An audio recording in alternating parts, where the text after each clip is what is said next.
आणि दिसत जरी असेल तर ते खूप म्हणजे असं म्हणतो ना, एखादा डॉट म्हणजे असा प्रकाशाचा एखादा बिंदू दिसतो तसं त्याला कदाचित दिसत असावं. पण याला शिकवणं म्हणजे माझ्यासाठी आता कोणी याला एवढं हे नाही करणार, पण त्याचे वडील जेव्हा माझ्याकडे आले आणि त्यांनी मला सांगितलं की सर याला शिकवायचं, तर माझ्यासमोर पहिले प्रश्न पडला, याला शिकू कसा आता मी.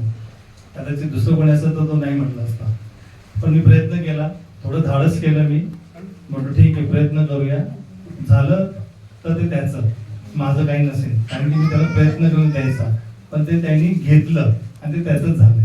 आता तो प्रयत्न करतो, आठवडाभर तो नसतो माझ्याकडे, कारण तो त्यांची जी शाळा आहे त्या शाळेत तो आठवडाभर तिथेच राहतो आणि त्यानंतर तो फक्त शनिवार माझ्याकडे येतो. पण त्या जिद्दीने येतो, कधीच वेळ चुकवत नाही. आणि त्याचे वडील कुठेही कामात असले कसे असलं तर कोणाला तरी सांगून तो माझ्याकडे बरोबर 6, 6:15 किंवा 6:30 माझ्याकडे तो हजर राहतो. कधीच कुठला क्लास कधीच चुकवत नाही.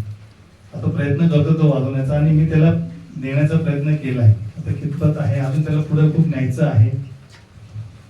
हाच तो आपण नंतर बोलूया याच्याबद्दल, मग मी सांगतो तुम्हाला काय. पवन सुरू करूया.